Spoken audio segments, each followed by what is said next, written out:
Witam, 18 lipiec 2025 rok. Ku potomności, ale muszę jeszcze świeczkę zapalić, bo zapomniałem. Zapomniałem. Wcale nie zapomniałem, tylko chciałem tutaj przy Was zapalić, ale dlaczego nie? Bo dzisiaj jest taki dziwny dzień. Dzisiaj Merkury wszedł w retrogradację. No i rozpoczyna się świetna zabawa w historię. No i to wszystko, co się dzieje. Zwróćcie uwagę, że te kilka dni ostatnich bardzo interesujące. Mnie najbardziej zaskoczyło to, że Roberta Kennedy'ego juniora zaatakowano, chciano go wyrzucić ze stołka, tylko zapomniano o tym, że on jest urzędnikiem, a urzędnika nie tak łatwo w Stanach wyrzucić. I dziwię się, że senator jakiś podniósł rękę, ale słuchajcie, to nie jest tak, jakby się wydawało. To jest po prostu sytuacja taka, że pan senator pewnie był na usługach tej, nazwijmy, mafii medycznej, tak? W ogóle witam wszystkich, witam Roberta, witam Reginę i witam Elkę Jagodę. Słuchajcie, nie było mnie to przez te 2 dni, dlatego że nie powiem, że się pochorowałem, to nawet nie umiem odpowiedzieć, co to było. Nagle bardzo silne bóle w dole żołądka. Gdybym był kobietą, to bym wiedział, o co chodzi. Ponieważ nie jestem kobietą, a tam jakichś takich specyficznych narządów też nie mam w tym miejscu. No więc w ogóle byłem bardzo zdziwiony. Gdyby nie to, że jestem przecież po przepuklinie i mam tak zwaną założoną siatkę, no to już kompletna bzdura. Ten mikrofon mi odpada. Nie wiem dlaczego. No i w ogóle troszeczkę jakby zaniemogłem, ale naprawdę w ogóle brak kojarzenia kompletnego. Nawet w pewnym momencie przeszła mi taka myśl, czy nie jest to teoria spiskowa. Może się niektórzy zaczną śmiać, albo nie, ale ja wiem, na czym polega 5G. Jeżeli się podłączy do 5G, no to tak jakby ktoś był w mikrofali. Moim dostanę jak jeszcze raz opadniesz, to cię zmienię na inny typ mikrofonu i będzie wszystko. Kolega się trzyma, ty co? I teraz, na czym to polega? Składamy się z wody. W wodzie mamy pierwiastki. I normalnie zawsze reagujemy zgodnie z biegunami, zgodnie z przeciąganiem ziemskim. Jak się poruszamy, robimy tam jakieś takie dziwne zapędy, ale zawsze jest to zgodne z ruchem. Tak jak jaskółki odlatują, tak jak jaskółki przylatują, tak jak bociany odlatują, przylatują i zastanowienie się, skąd wiedzą, mają mapę, mają w pewnym sensie tak mapę genetyczną, która ich ustawia i tą radiolokację. Tak samo my mamy. Jeżeli teraz wprowadzimy jakieś pole elektromagnetyczne, które w dawnych czasach, nie wiem czy pamiętacie, pamiętacie na pewno, te piłki takie plażowe, one były robione na WC. WC to jest wysoka częstotliwość i z te spawy się robiło na WC. To WC było wyjątkowo niebezpieczne. Dzisiaj w tej komórce też jest włócza. Jak oglądaliście te trzy komórki i po środku ziarenko kukurydzy, to ona zaczyna strzelać, gotować się. Dlatego też dużo osób mówi, że absolutnie nie nosić tego przy uchu, bo gotujecie sobie mózg. Co prawda mózg się odradza, wszystko się odradza i dlatego my tego nie mamy, ale to jest jednak bardzo niebezpieczne. Co prawda młodzieży nie można tego wytłumaczyć. Nawet tym 40-latkom nie można tego wytłumaczyć, że to jest bardzo niebezpieczne. Osoby, które pracowały kiedykolwiek na radiologii, mogły pracować przez ileś lat i miały takie wkładki, takie pudełeczko, tym mniej więcej tej wielkości, tej wielkości, czyli takie troszeczkę większe jak dzisiejsze. Nie, chyba takie jak pudełko od zapałek. I to musiały nie pamiętam, czy co miesiąc, czy co kwartał oddać. Jeżeli się napromieniowały, były odstawiane. Automatycznie była bezpłodność robiona, była mnóstwo tych rzeczy było. Przede wszystkim u mężczyzn łysienie. No i tak, patrzę, czy odpadły, czy nie, czy słyszycie, czy też nie. Ale mam nadzieję, że słyszycie. I to wszystko się dzieje w bardzo prosty sposób. Ale jeszcze jest jedna rzecz tutaj, taka bardzo charakterystyczna. No macie halogeny w domu. Kiedy wchodzicie na plan w Stanach, w San Francisco, tak? W Hollywood, tak? I wchodzicie bez czapeczki, obojętnie czy kobieta, czy mężczyzna, chyba że kobieta jest w peruce, to możecie już nie wracać do pracy.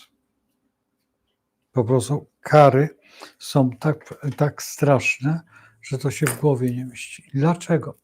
Dlatego, że halogen wypala cebulki włosów najszybciej u mężczyzn. I teraz jeżeli patrzymy się na to 5G, to 5G jest mniej więcej tym samym. Więc jeżeli my mamy tą polaryzację komórkową, także one sobie funkcjonują, ale jeżeli one zaczynają drgać, czy zaczynają mieszać nie w tych kierunkach, to teraz wyobraźcie sobie, co się dzieje w żyłach. Co się dzieje z tlenem. Co się dzieje z dostarczaniem pewnych substancji. Jak to się dzieje. To jest coś takiego, jak mamy taką zabawę, tak? Że ugryźć ciasteczko, a ci zabiorę ciasteczko, to otwierasz buzię, ja zabieram to ciasteczko. To jest mniej więcej na tej zasadzie. To jest taka najprostsza metoda wytłumaczenia tego. I teraz zwróćcie uwagę, halogen, telefon komórkowy, teraz przejście na 5G i to wszystko łącznie z rentgenem. To wszystko działa prawie w tych samych jakby sferze. To światło, które ja mam w tej chwili jest LEDowe, ale LEDy też nie są zbyt bezpieczne. W dodatku ja nie mam akurat tutaj jest pilot, ale to niebieskie światło jest bardzo niebezpieczne. Ono w jakichś tam etapach, tak. Kiedyś były instytuty, które nas chroniły, ale polikwidowano je. W Łodzi był Instytut Włókienniczy, 1, 2, 3, od wełny, od bawełny, od jedwabiu, od lnu, czego tam nie było.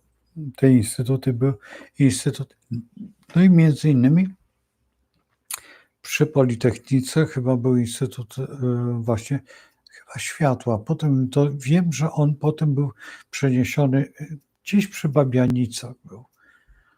Także tam był chyba ciśnieniowy i czy formy robiono? Ja nie jestem z Politechniki, ale ja kiedyś tam gdzieś byłem, bo coś potrzebowałem. Potrzebowałem oświetlenia dokładnie, ale ja byłem chyba w Pabianicach, jeżeli się nie mylę.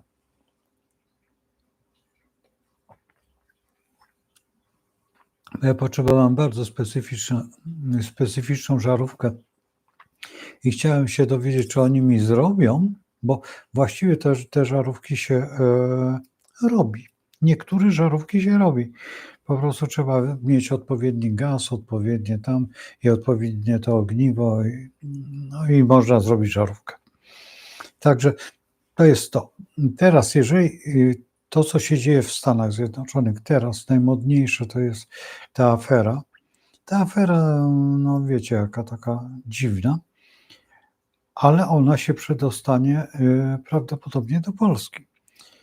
Znaczy w Polsce też jest ta sama afera, ale to rozpoczyna się, tutaj te machlojki finansowe, te machlojki pójdą także tutaj ta uczciwość, którą wiecie, no, niektóre fundacje otrzymywały, prawdopodobnie to dojdzie i to będzie bardzo niebezpieczne. To będzie bardzo niebezpieczne, bo w tym momencie tutaj w Polsce rozpoczną się, no to na co czekamy, no, to jest fakt. Ja wczoraj oglądałem taki program, nie wiem jak ten facet, nie wczoraj, przedwczoraj, ja zresztą chyba o tym mówiłem nawet. I on opowiadał o panu Żaglu. Żagiel i tam jeszcze jeden. Tak, w Wiedniu ja ich spotykałem. Znaczy nie spotykałem osobiście, tylko jak ich pokazano w telewizji, to ja ich widywałem. Oni siedzieli przeważnie w takim hotelu International, czy jakoś tak się nazywał ten hotel. Właśnie ten, który wam tam kiedyś opowiadałem, że mnie wujek zostawił z kuzynami razem. Ja tam nie wiedziałem, jak stamtąd wyjść, bo to chodziło o tą wodę z winem, czyli tak zwane szprycen, że ją się dostaje za darmo, jak człowiek jest bardzo bogaty, to prosi wodę i wino i wtedy sobie robi to sam bez szprycen, to wtedy płaci za wodę i za wino, a tak to się nie płaci. Nie wiem jak jest teraz, no ale przynajmniej taki był zwyczaj w Austrii. Czy miły, czy niemiły, no można było chodzić lekko na bani. Nieprawda, po takiej wodzie nie.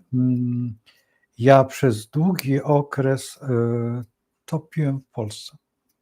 Przez długi okres ja nie mogłem się odzwyczaić. Zawsze do obiadu było albo czerwone, albo białe wino i ja sobie dosłownie do takiej szklanki to lałem tam tyle, zaledwie tam. Nawet nie centymetr. Mniej niż centymetr do pełna wody. I tak piłem.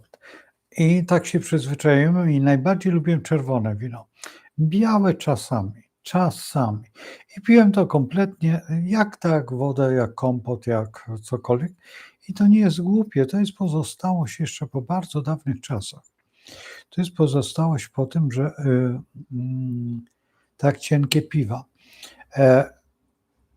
Jak było wino fermentowane, to jeżeli dolało się wody, to po prostu ono się odkarzało. I to chodzi o to, że po prostu jak byłoby coś nie tak w smaku, to od razu się wypluwało i albo było wino zepsute, albo woda zepsuta. Na ogół woda była zepsuta, bo jednak co tu ukrywać, ale w dawnych czasach nie pilnowało się tak za bardzo higieny. No i dlatego też z higieną było na bakier. Zresztą do niedawna, dopóki nie wynaleziono penicyliny, no to była zwykła tragedia. Wracajmy do tego Merkurego. Merkury w retrogradacji. No wspaniała rzecz, ja zrobiłem o tym film.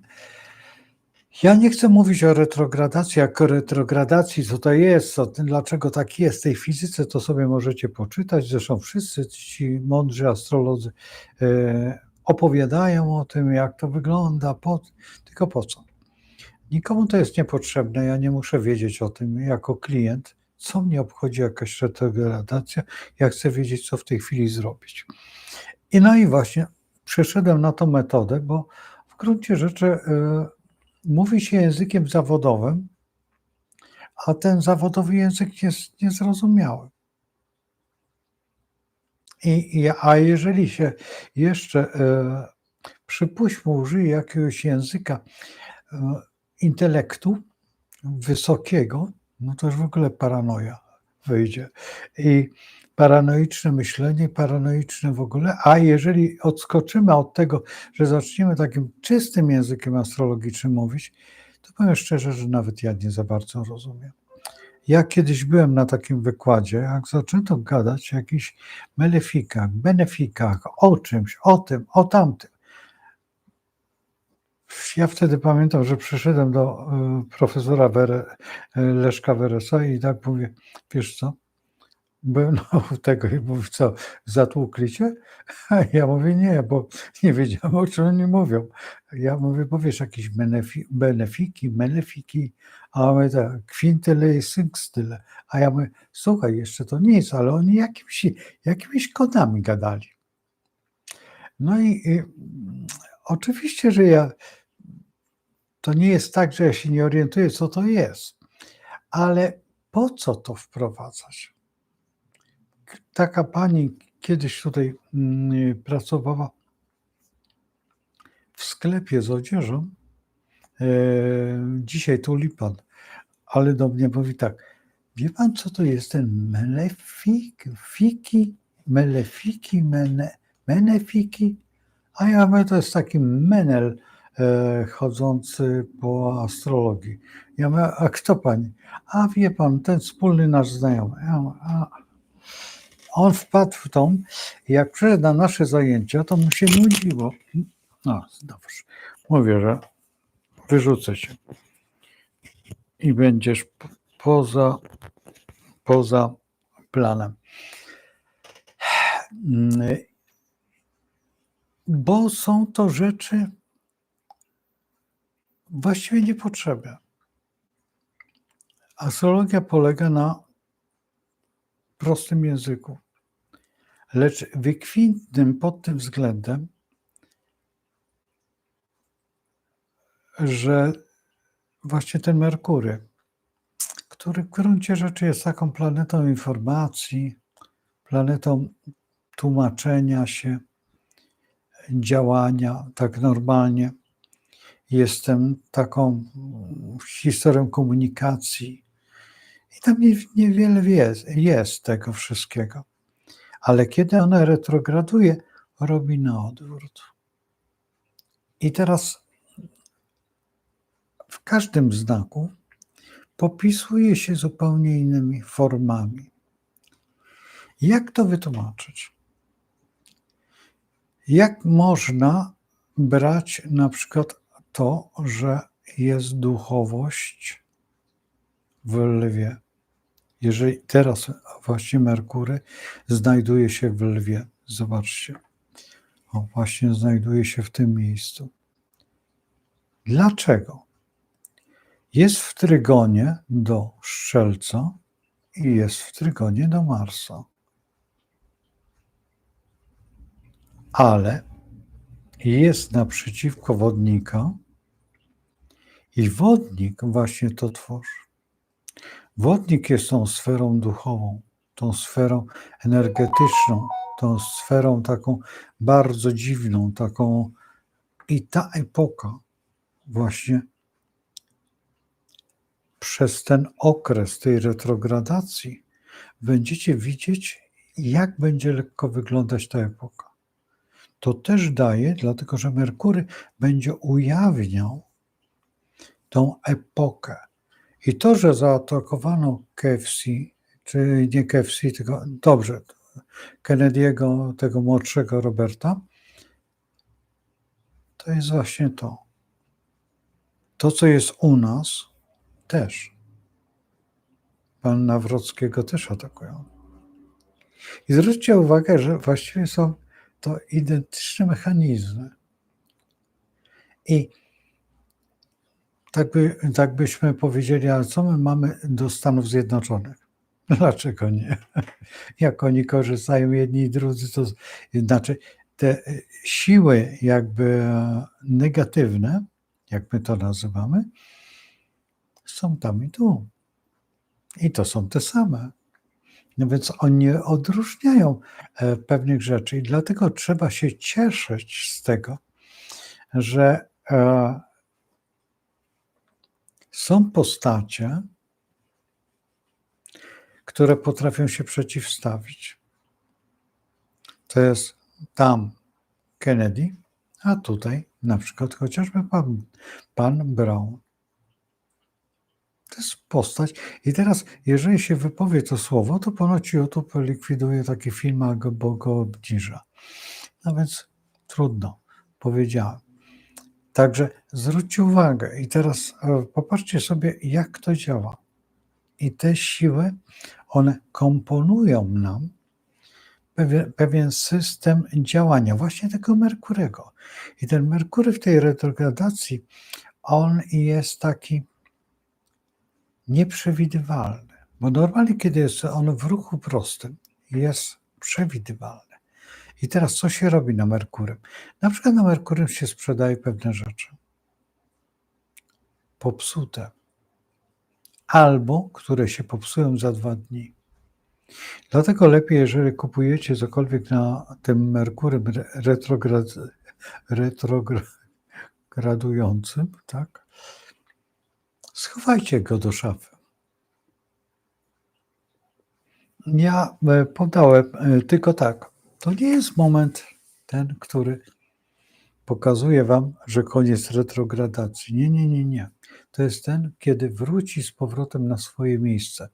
I w filmie macie tą ostatnią datę, to jest ta data końcowa. I do tej daty trzeba dotrzymać. Jak kupiliście samochód, postawcie go w garażu. Jak kupiliście rower, to postawcie go. A niby tak, miesiąc. Musicie używać? Możecie sprawdzić. Oczywiście, czy jest dobre, czy to, czy tamto, czy owo. Tak, lekko podziałać. Zobaczyć, jak to wygląda.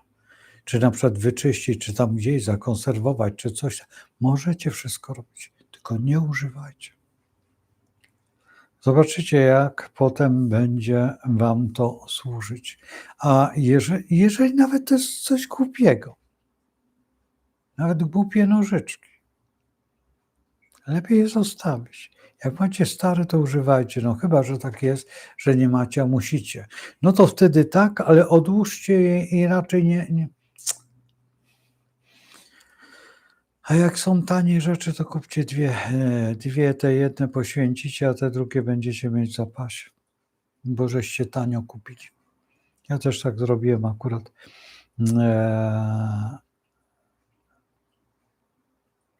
No, jak to nazwać? Też kupiłem i 2 rzeczy, żeby po prostu wiedziałem, że się ta jedna rozsypie. Bo na Merkurym w retrogradacji, dlatego też zatrudnieni astrolodzy w korporacjach jakichś takich handlowych, oni czekają na to i robią wtedy wyprzedaże.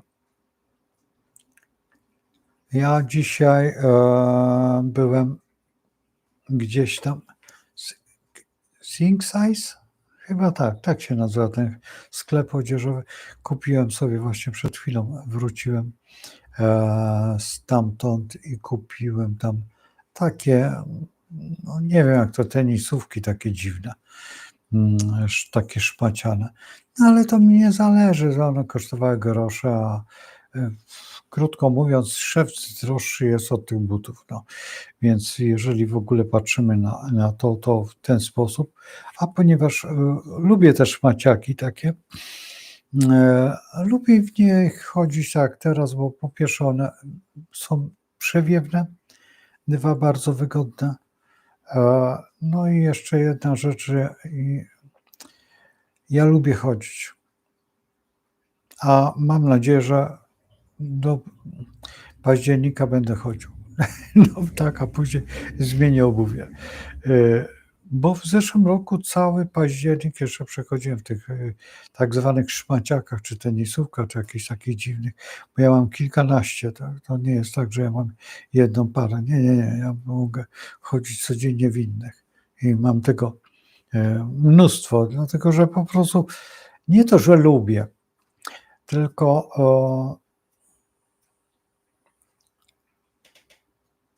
i po prostu ja, jakby nazwać,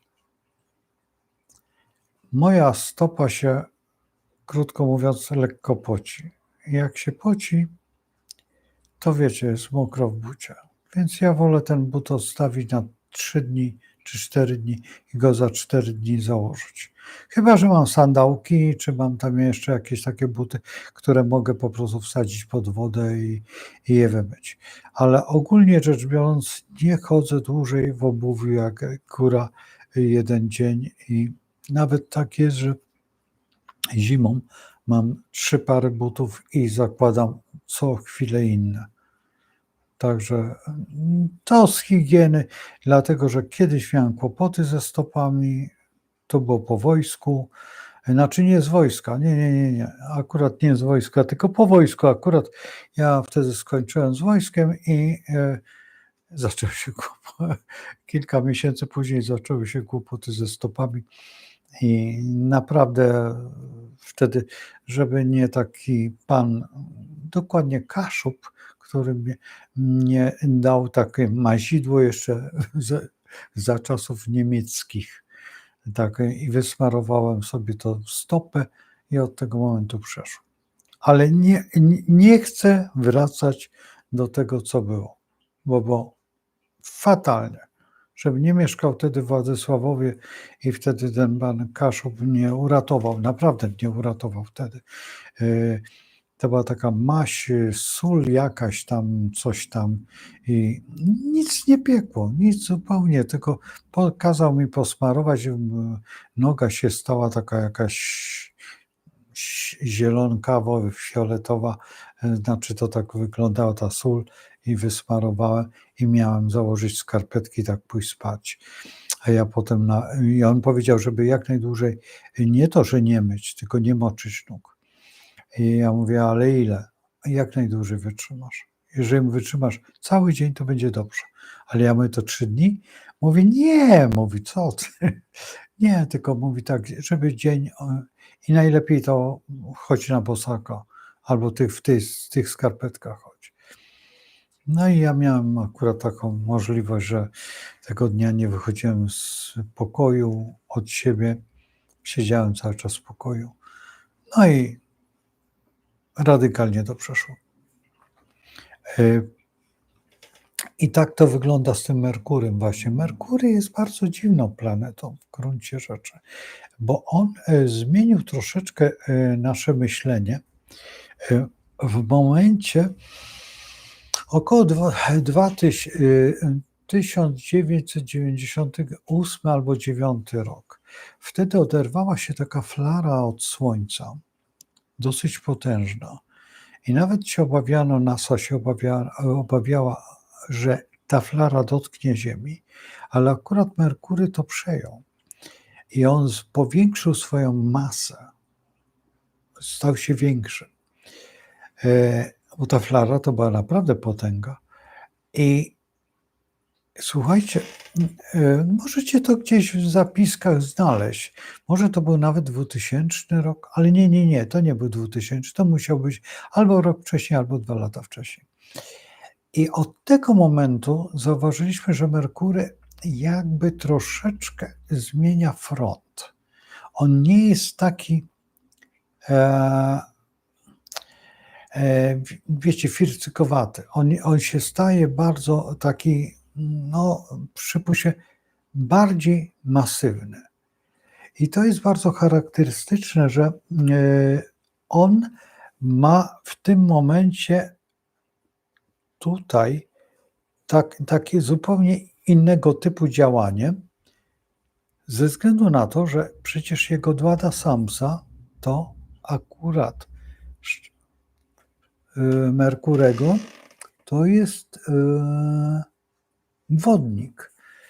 I teraz, jeżeli on jest w wodniku i naprzeciwko siebie, więc tak jakbyśmy chcieli powiedzieć, że jest w stosunku, no takim jakby było w pełni, ponieważ on jest naprzeciwko wodnika, tak? I on jest w lwie, więc lwie to jest opozycja. I w tej opozycji trzeba brać pod uwagę jeszcze jedną rzecz, że wodnik jako planeta wolności, jako nie wodnik, bo to uran, ale wodnik jako miejsce wolności, takiej przejrzystości, takiej swobody, no to ten Merkury właśnie to będzie teraz organizował i dosyć ciekawy sposób. Zobaczycie, zawsze zapominam do którego. To jest do 25 sierpnia. Ja tam podałem godzinę, bo tam 10:31. Właśnie. I teraz to jest bardzo ważne, te godziny. Dlaczego? Dlatego, że te godziny dają nam, od którego momentu możemy rozpocząć coś nowego. A w tej retrogradacji teraz tak, co robić, tak, w tej retrogradacji?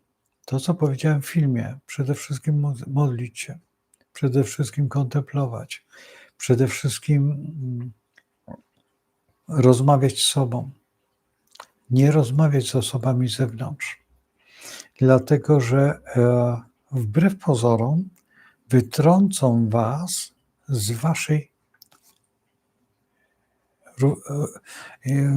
bieżni, czy jak była ta, nie pamiętam jak on to się nazywało, w szkole podstawowej chodziliśmy po tym równoważnia, tak? I taka belka gruba i tam na niej tam ćwiczyły osoby jakieś przewroty, nieprzewroty po to, żeby tam nabrać tej równowagi. Nigdy nie lubiłem tego. Ja jestem przeciwnikiem w ogóle, nie jestem przeciwnikiem gimnastyki, ale jestem przeciwnikiem takiego działania. Chodziłem na szpadę, jeździłem konno, jeździłem na rowerze, ale mnie nie interesowała piłka nożna. Mnie nie interesowała w ogóle koszykówka, ani siatkówka. Mnie interesowały w ogóle takie gry. Akurat nie było golfa, bo gdyby był golf, na pewno bym się golfem zainteresował. Nie interesował mnie tenis, ale nigdy nie grałem w tego tenisa. No, sporo sportów interesowało mnie strzelectwo, interesowało mnie narciarstwo, przede wszystkim skoki. Nie uprawiałem nigdy skoków. Ale do dzisiaj, jeżeli są skoki, zawsze oglądam. I kiedy nie oglądałem, kiedy pan Kwaśniewski sponsorował, wiecie kogo.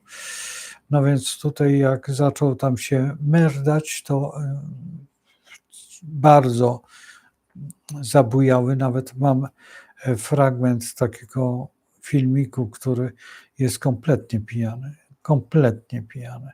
Robiony był kamerą mój kolega robił. I coś niesamowitego. A on tam, zresztą to jest postać, która właściwie, jeżeli KFC tutaj zacznie robić porządek w Stanach Zjednoczonych i dojdzie to do Polski, no to będzie wesoło. Naprawdę będzie wesoło. Naprawdę ci niektórzy ludzie będą musieli, niektórzy z nich będą musieli się albo zakopać, albo wyjechać, no nie wiem gdzie.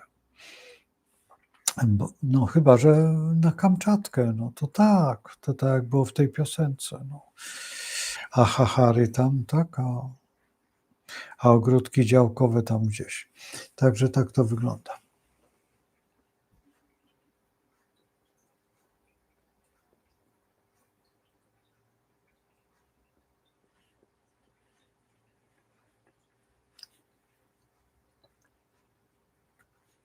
Wiesz co, Robert, zgodzę się z tobą, że on nie mówi prawdy, ale e,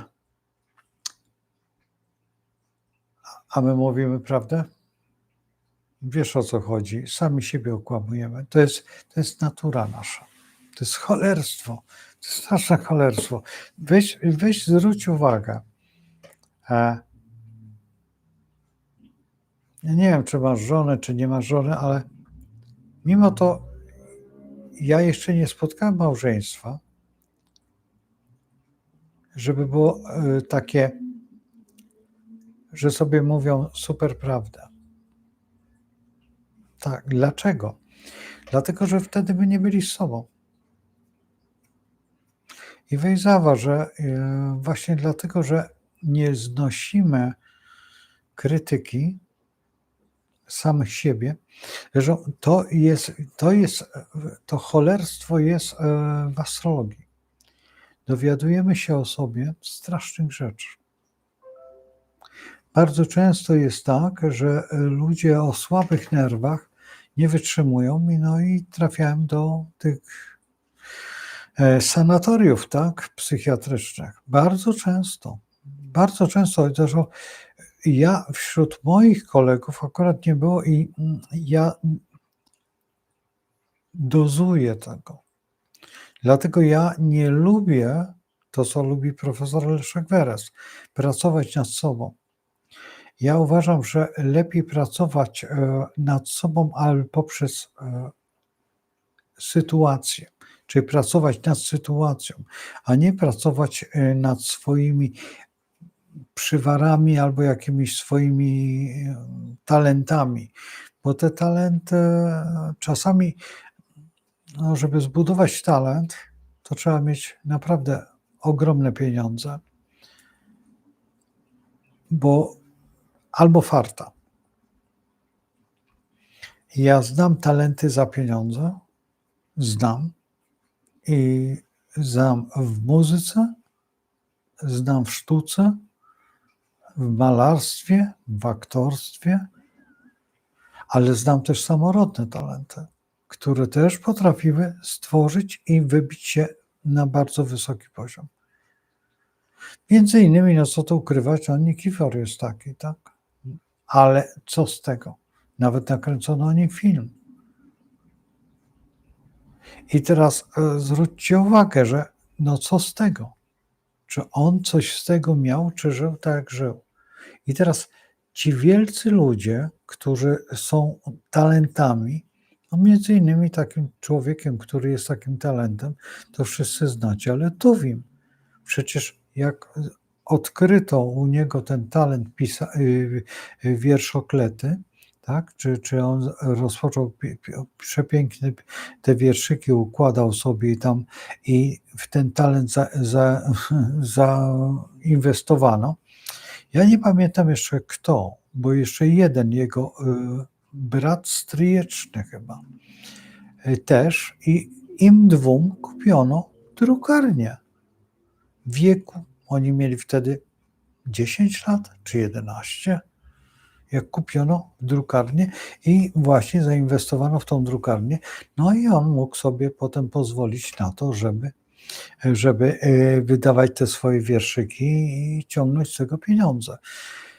To jest metoda i taka dosyć, ja zresztą znam tutaj mojego przyjaciela, brat zrobił tak ze swoim synem. Zainwestował ogromne pieniądze w jego talent pianisty, jest pianistą światowej klasy. I w ten sposób można, ale to naprawdę trzeba reżim prowadzić i przede wszystkim trzeba odkryć ten talent, ale także talent to jest ogromna, ciężka praca. Ogromna, ciężka praca. Słuchajcie, jak ja malowałem, jak nas tutaj pogonił profesor malarstwa oczywiście, to my musieliśmy malować jeden obraz dziennie. Przez prawie 3 lata. Słuchajcie, koszty niesamowite. to były koszty niesamowite. Farby są bardzo drogie, zresztą w technikach, no ale wiesz, no albo się nauczy się człowiek tego zawodu, albo no, przegra. Mnóstwo przegrało osób. Mnóstwo. I nawet niektórzy pokończyli studia i nie robią tego. Nie malują. Nawet nie są czasami w ogóle związani ze sztuką. Mam koleżankę, która pracuje w banku, drugi kolega pracuje gdzieś tam jako jakiś handlowiec. Nasz kolega też taki wspólny, jeden z ciekawszych w ogóle artystów plastyków, stał się kolejarzem. Bardzo dziwnie czasami.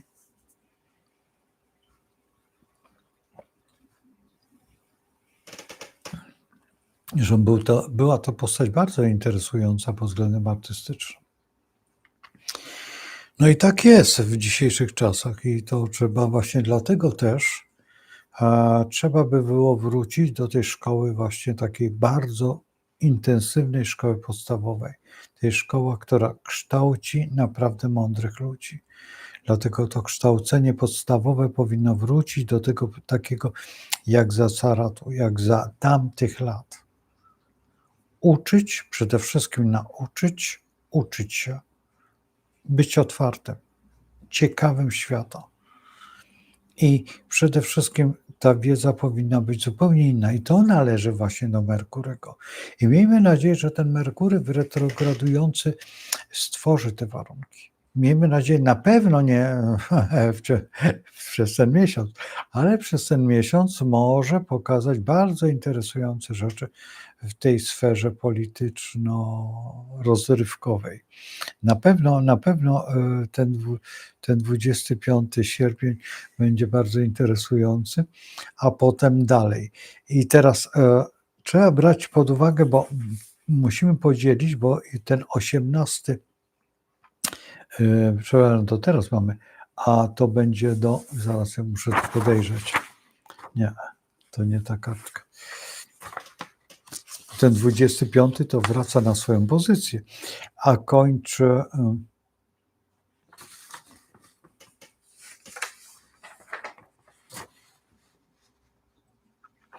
11 sierpnia. 11 sierpnia kończy retrogradację o godzinie 9:28 i zaczyna iść wprost, ale idzie przez to, co już było kiedyś. I on będzie szedł przez te swoje przygody, które już przeżył. Także tutaj będzie już jak się wraca, to on wyszukuje te błędy, te wszystkie rzeczy, te wszystkie takie niedopowiedzenia. A kiedy już idzie do przodu po retrogradacji, przez ten czas, kiedy on dojdzie do siebie, on to selekcjonuje, a właściwie niszczy. Niszczy po prostu. Dlatego też jak mamy, przypuśćmy, jakieś kredyty, czy mamy jakieś i zrobimy właśnie w tym momencie tej retrogradacji i po retrogradacji zlikwidujemy to, już tego nie ma. To, powiedzmy, że to jest taka abolicja. I właśnie to jest ten moment, kiedy warto zrobić tak. Zresztą każda retrogradacja odgrywa taką rolę, tylko każda jest, znaczy innych planet. I każda retrogradacja ma mniej więcej bardzo podobne działanie jak ten Merkury, tylko my tego nie widzimy. Jedynie nie retrograduje, całe szczęście, że Księżyc, nie retrograduje Słońce. Jakby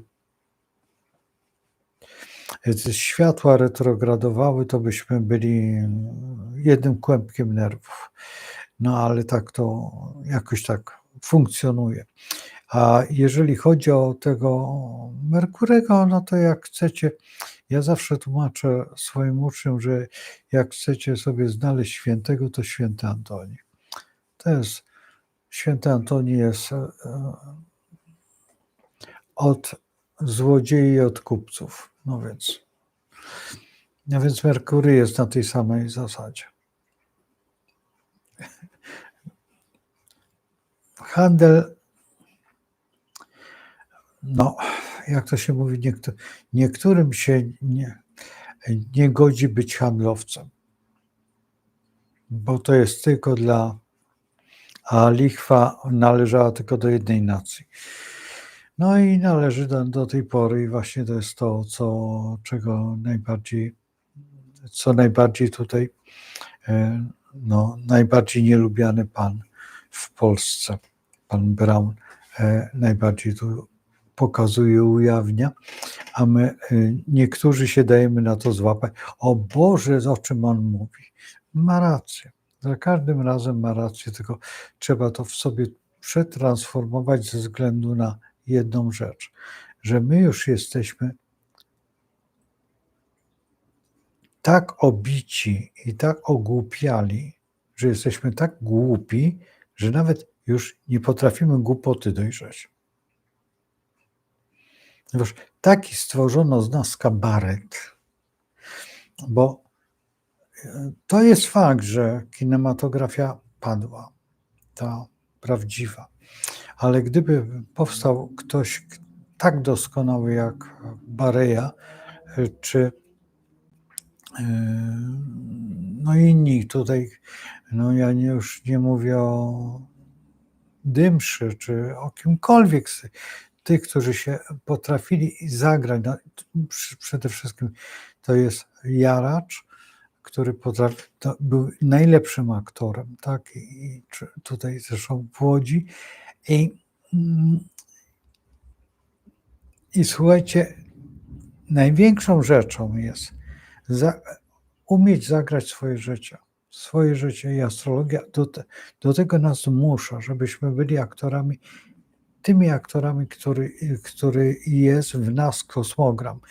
I właśnie Merkury odgrywa jakby tą główną rolę w gruncie rzeczy, bo on nam robi te psikusy i nas ustawia, ta nerwowość nasza, ta intuicja, to wszystko, co należy, to właśnie Merkury pobudza i ta retrogradacja, to wszystko, żebyśmy się zastanowili, tylko żebyśmy zgodnie żyli z tym kalendarzem planetarnym, to wtedy jesteśmy wygrani po prostu. Wtedy wiemy, o co chodzi.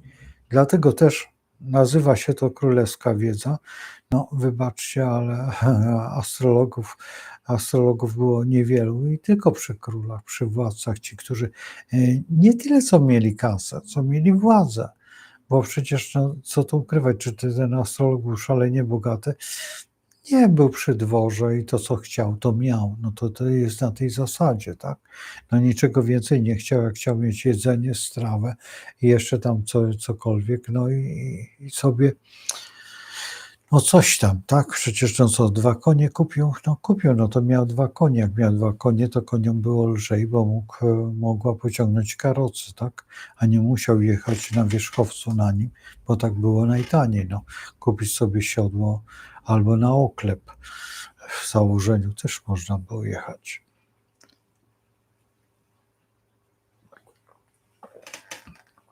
Zresztą jak ja mieszkałem na wsi, to myśmy jeździli na oklep, przecież nikt tam, że te konie żeśmy wyprowadzali na pastwisko, to po co? Koń się męczy przecież w siodle.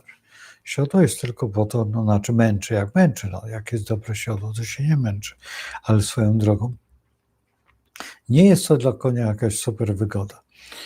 Konie są posłuszne, mądre, nawet teraz kolega do mnie powiedział, który ma konie, że on twierdzi, że jednak koń jest mądrzejszy od człowieka. Możliwe, że tak, nie wiem, ja już nie mam swojego konia, bo odszedł, już nie żyje, gdzieś tam pochowano go w Szwajcarii. No ale nieważne, to nie jest istotne. I ten Merkury właśnie taki jest, jaki jest. I teraz zwróćcie uwagę, że on w tym momencie, tutaj jest ten prometejski. I on jest, że ja bym chciał, no nie, właściwie nie potrzeba, bo właściwie jesteśmy w tym, czyli jest przed Słońcem, czy on jest ten szybko mówiący i szybko reagujący. To też wytwarza w nas pewne i zalety, i wady, ponieważ on prosto w twarz pluje, dlatego też tutaj takie pytanie było, nie pytanie, co z tym rządem? No ten rząd właściwie już jest, no, po pierwsze pan Nawrocki przychodzi, czy on przyjdzie? No poczekamy do tego momentu, na pewno przyjdzie. Ja nie wątpię w to, żeby on nie był, ale miał być Trump, a nie było Trumpa. Tak, i czekałem, aż Trump wreszcie. Dla Stanów Zjednoczonych to dobre, dlatego że Amerykanie ogólnie są bardzo aktywni. To nie jest naród leżących ludzi i nic nie robiących. Amerykanie jak chcą, to zdobędą kompletnie wszystko, bo potrafią się zjednoczyć. I w tym momencie pokazały się wszystkie, po prostu jak to się mówi, gnidy. No i te gnidy się pokazały, co u nas się nie udało przy okrągłym stole, bo okrągły stół przykrył to. Zrobił jeden tylko manewr i właściwie nic wielkiego. Więc ten okrągły stół jest cały czas i właściwie jeżeli trzeba będzie, no to ten okrągły stół właśnie tylko wyłącznie tutaj zlikwiduje właśnie pan Brown. Czy Konfederacja? Wątpię, że miała taką siłę, chyba że się przyłączą do pana Brauna i z panem Braunem wspólnie wespół zespół. To tak, ale to jest jedyna osoba. Tak jak tam Robert Kennedy, tak tu właśnie pan Brown. I to są dwie postacie, które mogą. No, na Węgrzech to wiemy, kto jest, w Argentynie też wiemy, kto jest. I to są postacie właśnie, no i między innymi w Turcji. No w Turcji też ten człowiek, który jest nieprzewidywalny, nie za bardzo, i on rozgrywa, tylko że on się zapędził za bardzo. Niepotrzebnie ten turecki, no, troszeczkę za bardzo uwierzył pępkowi świata, czy Irakowi, i Irak no, wykorzysta go całkowicie. A my możemy w tej chwili, tak tłumaczę, my w tej chwili no, jesteśmy na piedestale i to, co zrobił pan Duda, że wytłumaczył, że on nie będzie się wygłupiał i remont tego lotniska, to jest bardzo mądre, dlatego że na to nie ma za bardzo gdzie i teraz musi szukać, czy będzie szukać, a przez co? No nie zaproszono nas na te rozmowy i to też właśnie w tej chwili, jak jest ten Merkury, będzie wyjaśnianie tych wszystkich zjawisk. I teraz zwróćcie uwagę, jak będzie postępować pan Trump. Oczywiście tutaj, jak oglądacie pana piekielnika, on po jednej i po drugiej stronie pokazuje błędy. Ma rację w pewnym sensie, ale no, racja jest taka, że jeżeli mamy iść ręka w rękę z Niemcami, to ja w to nie wierzę. W to nie wierzę. Jeszcze 20 lat temu bym w to uwierzył, ale dzisiaj nie. 20 lat temu bym to uwierzył, albo 30, że można było iść. Dlatego, że oni byli normalni. a w tej chwili znowuż zwariowali tak samo jak za pana Adolfa. Tylko w niczym to się nie różni. To jest ta sama agresja na nas i to samo wykorzystanie nas jako maszyn do produkcji. Jesteśmy po prostu maszynami do produkcji. Czyli krótko mówiąc, gojami. Jesteśmy gojami niemieckimi. No i między innymi tego drugiego kraju też nie dla kozery powiedziałem to słowo. Oczywiście, że tak. Więc jeżeli możecie sobie dopisać, to proszę bardzo. To już jest wasza sprawa, ale to jest bardzo niebezpieczne. Bardzo mnie się to nie podoba z kilku powodów. Z kilku powodów, dlatego że stajemy się po prostu usłużni. I bardzo dobrze, że pan prezydent Duda postawił pewne takie murki.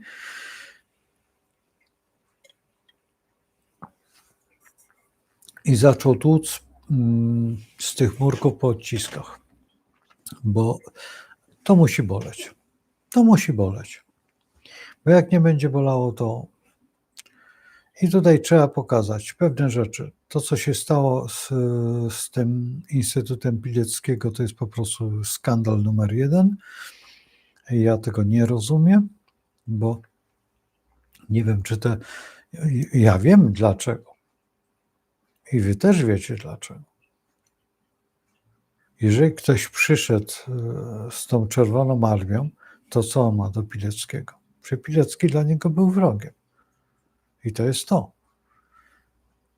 I dzisiaj się tak towarzystwo wymieszało, że my nie sprawdzamy w ogóle tej tożsamości. Hiszpanie potrafią to zrobić. Hiszpan, żeby uczyć, musi dać szkole świadectwo, że przez 10 pokoleń jest katolikiem. Jest ochrzczony. Jeżeli nie da tego, nie będzie. I to jest normalnie to nie jest w konstytucji, to jest ciekawe, to jest w jakimś takim obiegu ludzkim, dowiedzcie się. I to jest w Hiszpanii, to jest w krajach normalnych, narodowych tak zwanych, gdzie szanuje się naród, pewne są zwyczaje, które są przestrzegane. My przestaliśmy przestrzegać przez tą sowiecką armię, a właściwie nie sowiecką armię, tylko ta, która przyszła z tą Wandą Wasilewską i z tymi wszystkimi dziwnymi. I tutaj zaczęli oni budować swój świat. No i ten świat troszeczkę inaczej wygląda, ale tak samo w gruncie rzeczy. I potem mamy jakieś takie dziwne rzeczy, że jesteśmy wykorzystywani z każdej strony i to jest bardzo smutne i to jest takie przerażające. Także ten Merkury w tej chwili daje nam możliwość jakby rehabilitacji siebie. Bo trzeba brać pod uwagę, że te osoby, które są jakby po tej przyszły za wschodniej strony, nie muszą być nieporządne. To nic nie ma wspólnego. One muszą się nauczyć pewnego dekalogu, uczciwości. A uczciwość jest na pewno w nich. Bo to nie chodzi o to, bo tam przeżyli. Jeżeli tam przeżyli, to nie muszą tutaj tak samo żyć jak tam. Czyli cały czas być w napięciu i cały czas być po prostu jakby w akwarium. Zresztą wiecie, co to jest akwarium. I w takim działaniu trzeba odstąpić od tego i wrócić do tego jednej rzeczy, którą pokazuje na przykład chociażby pan Leszek Miller w tej chwili. Mówi o Katyniu w odpowiedni sposób i on tłumaczy dlaczego. I to wszystko tłumaczy, w jaki sposób to się rozgrywa. I to jest dla mnie przede wszystkim postać, która mnie... Ja rozumiem świetnie, że on stracił kompletnie wszystko. On kompletnie stracił, kompletnie wszystko. Zdobył prawie wszystko i był ustawiony świetnie, a został sam. I jemu już nie zależy na niczym. Już w tej chwili on może tak prorokować, jak przypuśćmy to robił w astrologii Pręgiel, Franciszek Pręgiel. Bo reszta, no wybaczcie. Dlaczego? Dlatego, że ja tłumaczę, dlaczego nie szukali Hitlera, największego zbrodniarza. I dzisiaj słyszymy, że są jakie obozy? Tak, niemieckie obozy na terenie Polski. Musimy się z tego tłumaczyć. A jeszcze niektórzy, i to jest właśnie wina, no przepraszam, ale astrologów. To nie wiedzieli o tym, że on przeżył i nie wiedzieli, gdzie go znaleźć. Chrystusa mogli odnaleźć, a Joszuę, tak? Maleńkie dziecko, które się urodziło. A tego zbrodniarza nie można było znaleźć wtedy? Nie wiem, coś nie tak.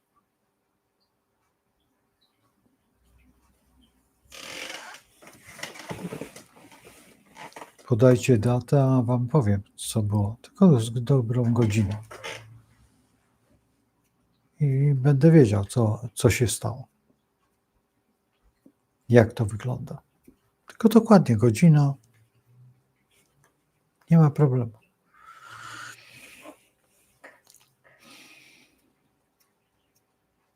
Czy się mylę? Oczywiście, że się mylę, ale dlaczego nie? Skąd ja mam wiedzieć, czy jest dobra godzina? Jeżeli pomyłka nastąpiła, to znaczy, że jest zła godzina. Jeżeli ja potrafię zrobić to do przodu, no to co za problem jest zrobić to do tyłu? A jeżeli się zna tyły, no to przecież świetnie wiemy, jak zrobić przód. Proste. Tutaj nie ma żadnej tajemnicy. Każdy astrolog to zrobi w 5 minut. Coś tutaj piszecie.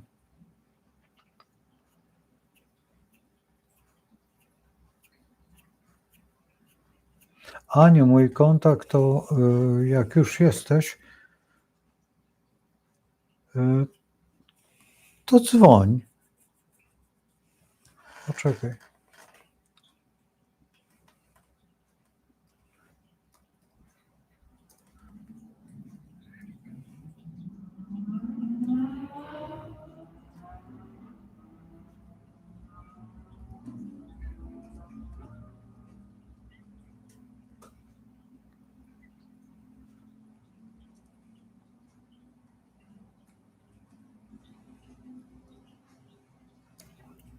Proszę, masz tutaj telefon do mnie. I dzwoń, tylko tak, jeżeli jutro, to po godzinie 14. I najchętniej bym chciał, najchętniej to napisz SMS-a, bo ja po prostu nie odbieram czasami telefonu. Dlaczego? Dlatego, że nie zabieram go z sobą. A mam naprawdę sporo roboty. Naprawdę takich dziwnych prac, bo te 2 dni wykluczenia mnie zrobiło to, że ja mam 2 tygodnie do tyłu. Naprawdę. Bo ja jeszcze nie jestem w tym pędzie, wiesz, nie potrafię, także ja muszę sobie zostawić te jeszcze przynajmniej 6-7 dni na takiej rekonwalescencji, bo nie jestem za dobrze, się nie czuję. Ja dzisiaj siebie zobaczyłem na filmie, to już popatrzyłem, o matko, jak ty wyglądasz. I faktycznie ja wiesz, nawet, no nie jest to dobre. Także, ale proszę dzwonić normalnie i wtedy się umówimy na jakiś czas, na jakiś odpowiedni moment.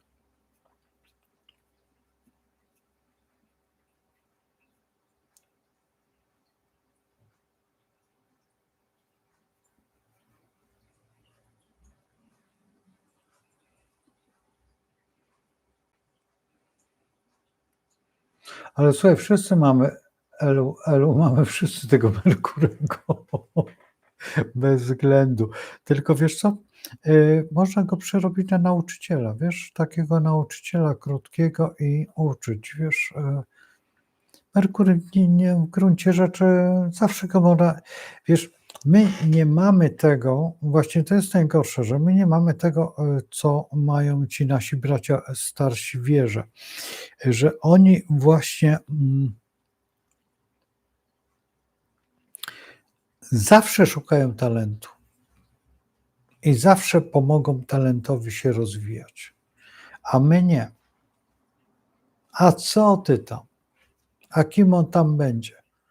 Przecież ja między innymi rzuciłem to, znaczy nie rzuciłem, tylko to malarstwo musiałem mieć takie dosyć przebojowe, dlatego że no mój ojciec, będziesz sławny po śmierci. No jakoś ci moi koledzy nie wszyscy są sławni po śmierci. Salvador po śmierci wcale nie był bardziej znany jak przed śmiercią. Przed śmiercią był bardzo dobrze znany. Czy Picasso.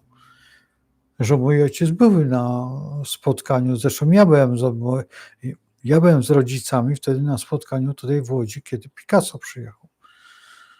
Byłem na tym spotkaniu. Na tym, jak on malował te dzbany takie gliniane. Się zakochał w tych dzbanach. Że ja żałuję, że nie wzięliśmy tego dzbana. To żaden problem było, że jakbym się uparł i powiedział, tata chce ten dzban, no to był, ale dla mnie, ja po pierwsze nie wiedziałem w ogóle, kto to jest Salvador Picasso. Dla mnie to był po prostu. Zaprowadził nas tam Tadeusz Roman, który był wtedy chyba szefem związku, czy kimś tam dosyć ważnym, i zaprosił nas. I on był potem przez długi okres przecież moim głównym wykładowcą. I on mnie uczył malowania.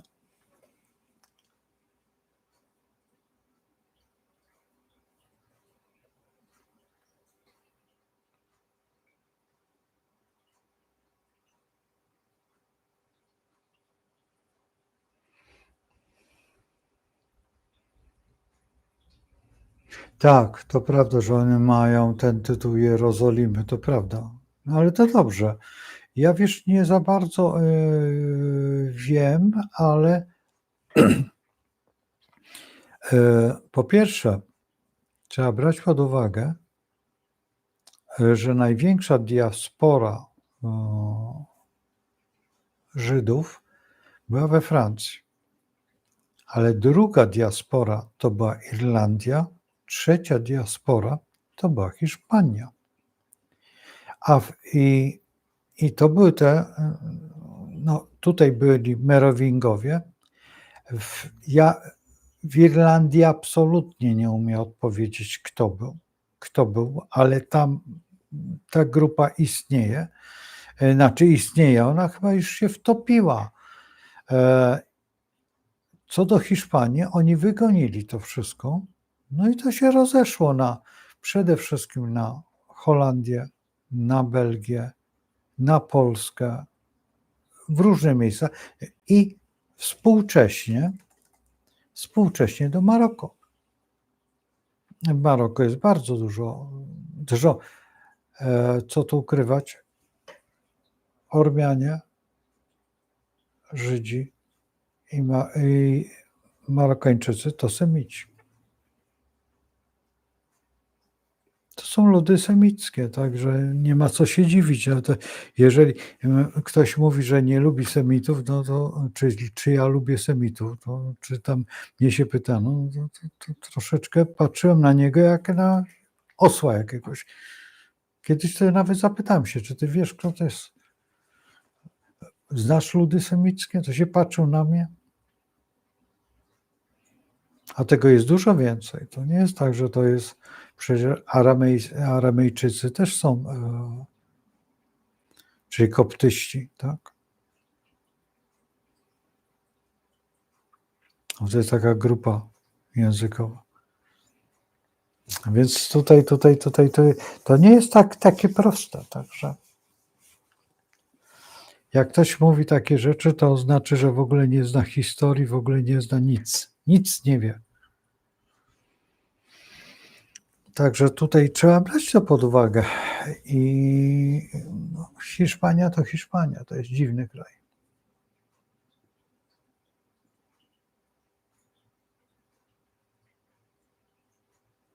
No właśnie, Elo, tu masz rację, że on żył do naturalnej tej i no właśnie to jest to. Ja tego nie rozumiem, wiesz, że wtedy astrolodzy, a było ich mnóstwo doskonałych. Naprawdę, ja nie mówię o profesorze Leszku Weresie, bo on jest za młody, ale wcześniej, naprawdę było mnóstwo.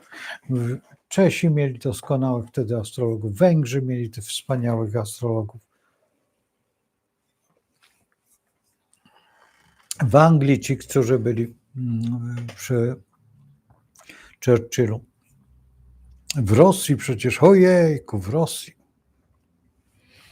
Ten hrabia Wroński, następny cwaniak z kulką w nosie. Straszny cwaniak. On tutaj to ściągnął całą niemiecką astrologię, on się chwali, i Rosjanie się chwalą, że to jest ich. To jest niemiecka astrologia, korzystają Boże, uciekło mi. My korzystamy z Placytusa, oni korzystają z Kocha. Jak korzysta ktoś z Kocha, to wiadomo, że to są niemieckie. To są niemieckie wpływy astrologiczne, tak? Jeżeli ktoś mówi konstelacja, to już wiem, że z góry to on już śmierdzi von Pronajem. No już z góry śmierdzi mnie von Pronajem, ja już wiem, że to jest nie nasz.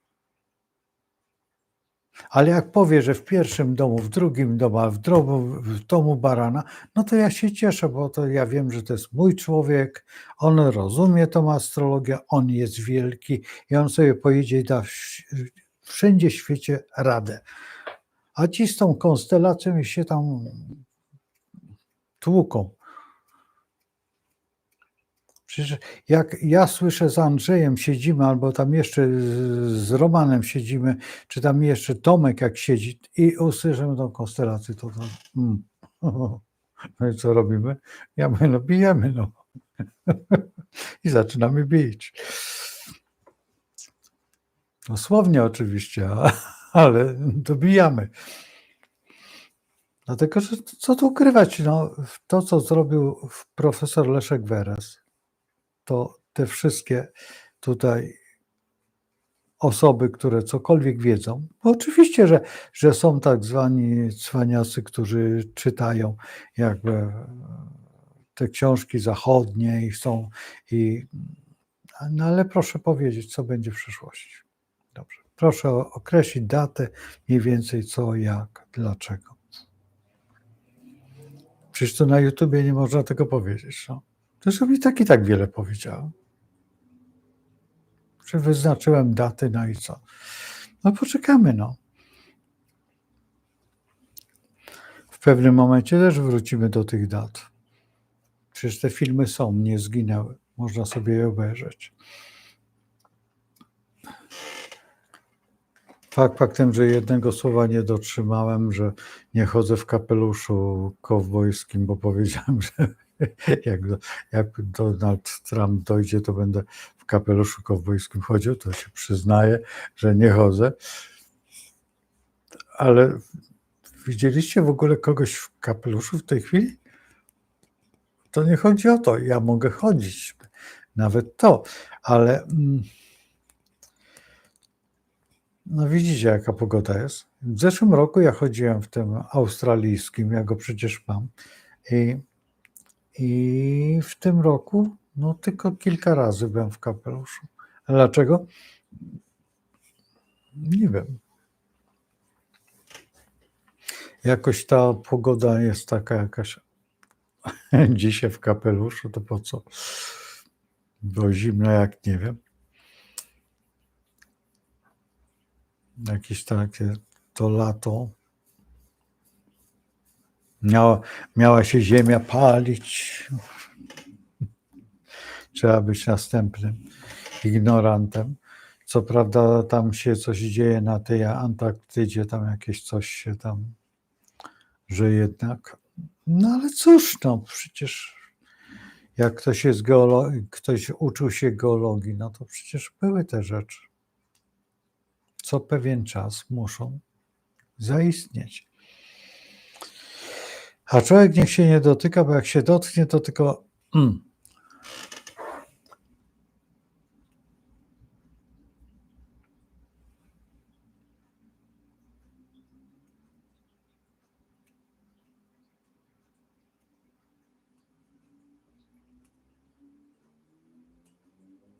ale on ujawnił wiele, tylko wiesz, to jest tyle materiału i to, co ja wiem, to on to ujawnia, wiesz, w transzach. To nie jest tak, że nie. Tylko widzisz, jak on to ujawni, no to rozpoczną się kampanie, no nie? O oddanie, o zwrot, o tamto, owo dziesiąte. Tutaj jest największy problem, a przecież jednak te pieniądze nie zostały wywiezione z tych banków szwajcarskich. Proszę zwróć uwagę, lista Schindlera to po co powstała? No po to powstała, żeby ujawnić, że jednak. I mnóstwo takich rzeczy jest, które są pokazane przez, wiesz, film czy coś i dopiero, żeby uruchomić u ludzi jakiś odruch. No więc tutaj to, jak on by tak nie daj Bóg wszystko, ale jak? To jest kupa, wiesz, dzieła w dodatku. Muszą się zająć historycy tym. No u nas masz kłopot z takim jedwabnym, czy tam czymkolwiek, ale cokolwiek dotkniesz, to jest kłopot. A w tej chwili też ogromny kłopot i masz Pileckiego, ten instytut. Już masz najlepszy kłopot. Bo co?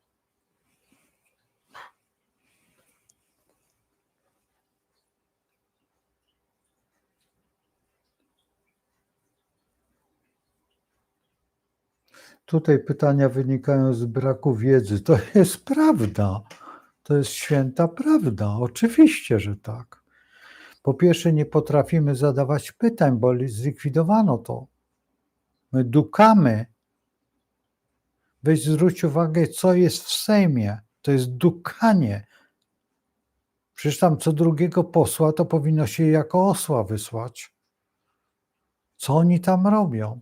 Podnoszą ręce, w ogóle nie wiedzą, czasami nie wiedzą, naciska, bo sąsiad tak naciska. Albo partia mu kazała. No nie może tak być. Albo zgodnie z sumieniem, to jest podstawa, zgodnie z sumieniem.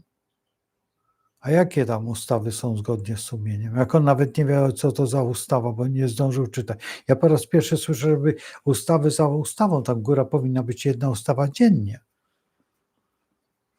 Góra, to jest 360 ustaw, a oni głosują co chwilę. Nie wierzę w to, że tam jest jakiś czas. Sami mówią, że nie mają czasu na to. No, oni są posłami.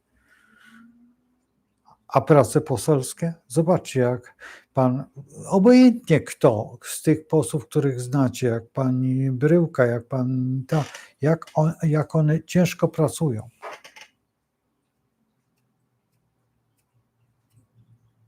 Przecież to naprawdę jest ogromna odpowiedzialność.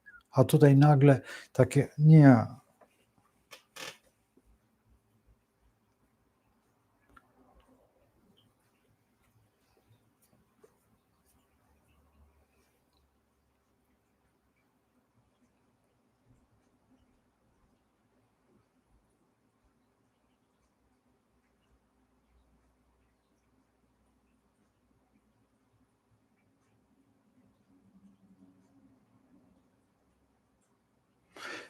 Wiesz co, kapelusze ponadczasowe to nie chodzi o to, tylko już ci mówię.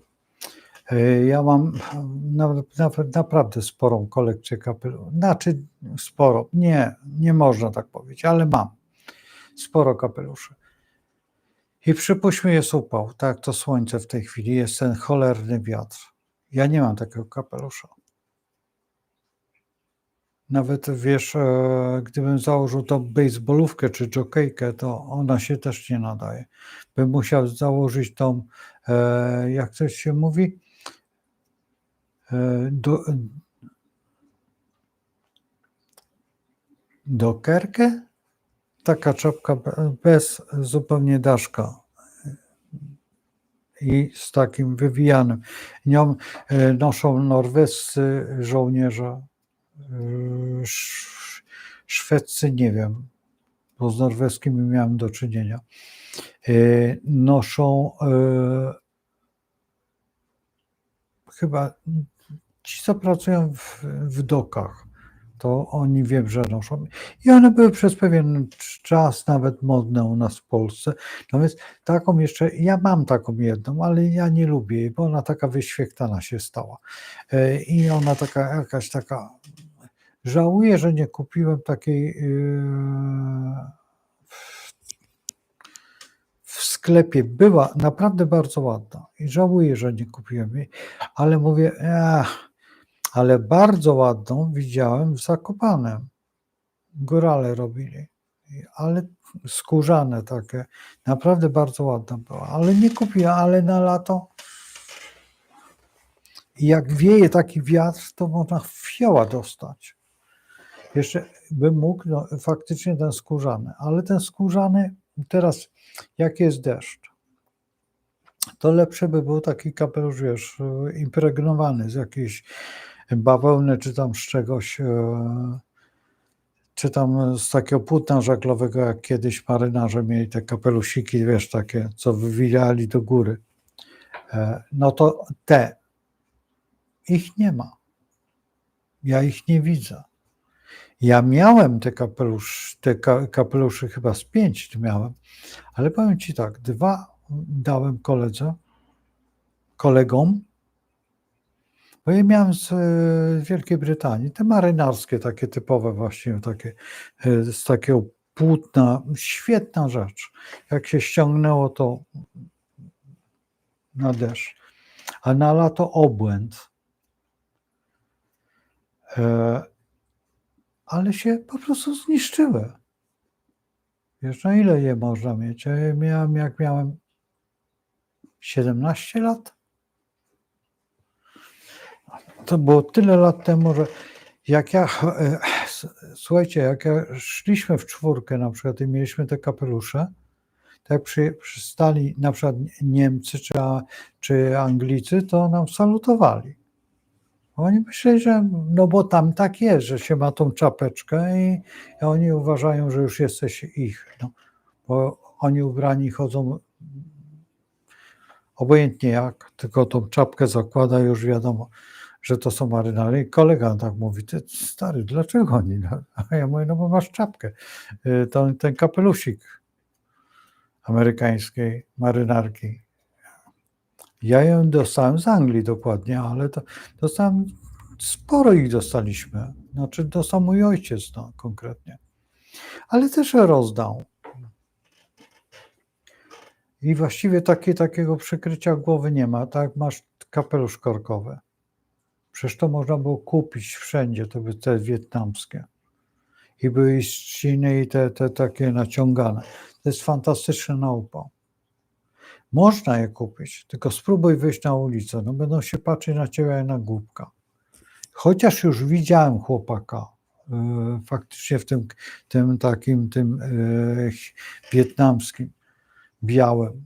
I naprawdę przyzwoicie wyglądał, ale był wystylizowany faktycznie, miał taki tropikalny garnitur i ładnie to wyglądało.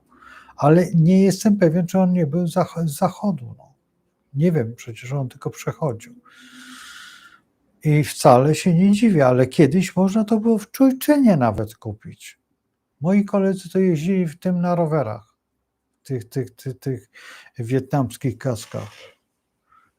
Że jak się upadł, to mu się nic nie stało.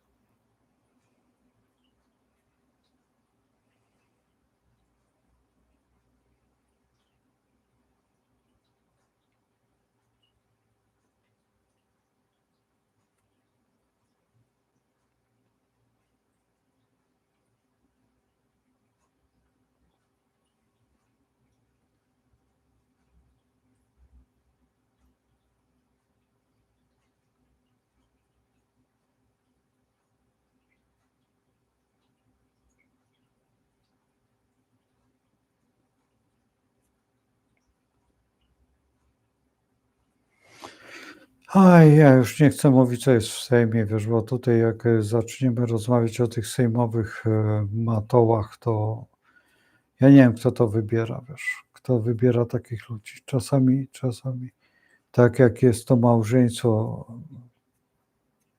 Myrcha, tak, to jakoś to on się nazywa.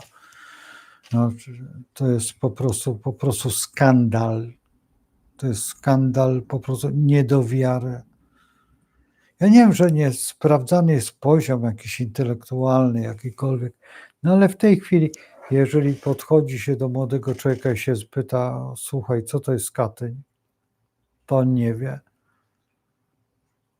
A już zapytać o jakieś Ostaszkowo, czy jeszcze tam o coś, a o zbrodnie wołyńskie to w ogóle... Słuchajcie, szczerze mówiąc, jeżeli nie jesteście z tamtych stron, to co wiecie o tym? My wiemy tylko z opowiadań tych ludzi. Jedźcie do Wrocławia, jedźcie do Krakowa, jedźcie do Lublina, do Białegostoku, no też możecie pojechać. I tam ci ludzie wiedzą. I tam będą opowiadać o tym. Ale pojedźcie z tym pociągiem Plan Wisła, to już tutaj się nic nie dowiecie. To już nie. Oni nic nie wiedzą o tym.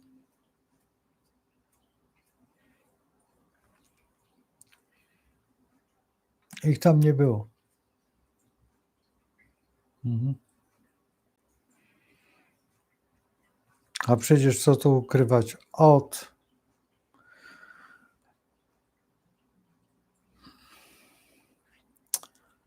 Piły, znaczy od Piły tak w dół, ale tutaj od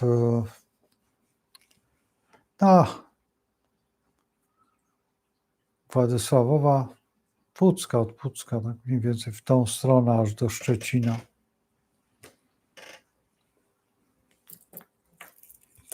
Tu nie ma naszego kolegi, ale jakby on był, to on by wam powiedział, ile jest.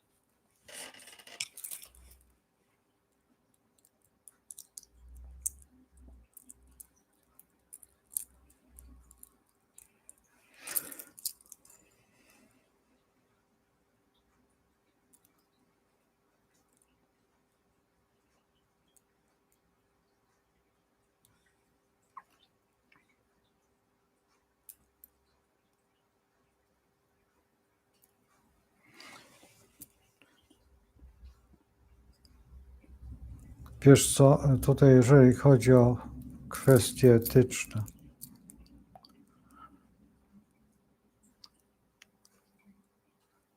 z chwilą wkroczenia Czerwonej Armii do świata ogólnie, etyka się skończyła. A ta Czerwona Armia, ten marksizm, leninizm, stworzył nowego człowieka, Homo Sovietus. I ten Homo Sovietus zaczął działać we wszystkich państwach, nawet w NRD. I pewna część Homo Sovietusa wyjechała do Stanów Zjednoczonych, no i oni zgłupieli, mają kłopot, tylko wytrzeźwieli, no i teraz będą ich tłuc, a my jeszcze Homo Sovietus jakby zrobił jakiś taki bumerang, wiesz, na Włochy i tam to, co pan Karoń tutaj tłumaczył, no i Homo Sovietus przeinaczył się na Spinellego, tak? I mamy teraz inna forma, ale jest to samo. To jest nadal międzynarodówka. I to jest najgorsza rzecz, jaka może być, bo to są ludzie bez jakiejkolwiek kultury. Gdyby nas nie było, to oni by nie żyli, bo oni by się sami zabili o własne ściany. Nic nie potrafią. Oni żyją tylko wyłącznie, wiesz, w tej masie 100 osób ich jest tylko 2. i zaczyna rządzić. I te 98 osób poddaje się temu, bo chce mieć spokój. I to jest to. Bo gdyby te 90 osób wyjęło cokolwiek, nawet scyzoryki takie malutkie. Moja mama opowiadała, jak była na takim zajęciach w takim domu dla wariatów. I jeden z wariatów uciekł na drzewo i powiedział, że on nie zejdzie. Wszyscy, pielęgniarze, wszyscy, profesor, wszyscy przyszli, a on nie zejdzie, bo on nie chce, bo on to, bo on tamto. I przychodzi taki wariat, jeden z tamtych, i mówi, a co się tu stało? A, bo on nie chce zejść. On nie chce zejść? A ja zrobię, że on zejdzie. I poszedł, panie doktorze, pan ma w kieszeni scyzoryk, niech mi pan go da. A ci patrzą, jak wariatowi dać scyzoryk, no nie? No więc on mówi, dobrze, no. Ale profesor też się zgodził.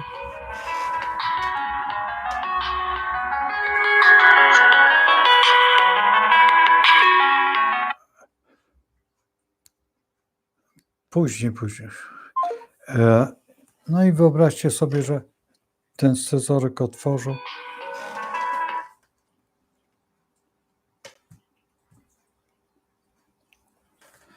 Ten scyzoryk otworzył i wyobraźcie sobie, że tym scyzorykiem zaczął piłować drzewo i ten zlazł. Takim ostrzem. Się wystraszył, że to drzewo. A to drzewo było grube jak nie wiem. I to jest sposób po prostu. Tak to wygląda. Słuchajcie, ja kończę, bo już tutaj telefon właśnie zaczął działać, że za długo siedzę, ale to za to, że wczoraj mnie i przedwczoraj nie było. A my do jutra. Trzymajcie się i mam nadzieję, że przynajmniej wytłumaczyłem wam, na czym polega ten fantastyczny Merkury, który wszedł w retrogradację. Tak? Jak długo będzie, jak to będzie długo. Ale nie martwmy się. Jutro dalszy ciąg. Trzymajcie się z Bogiem. Pa.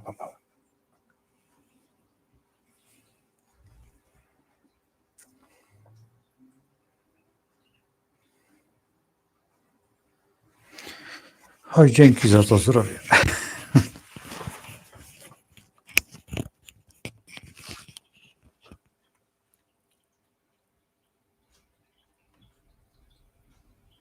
I wy też trzymajcie się zdrowo. Dobranoc.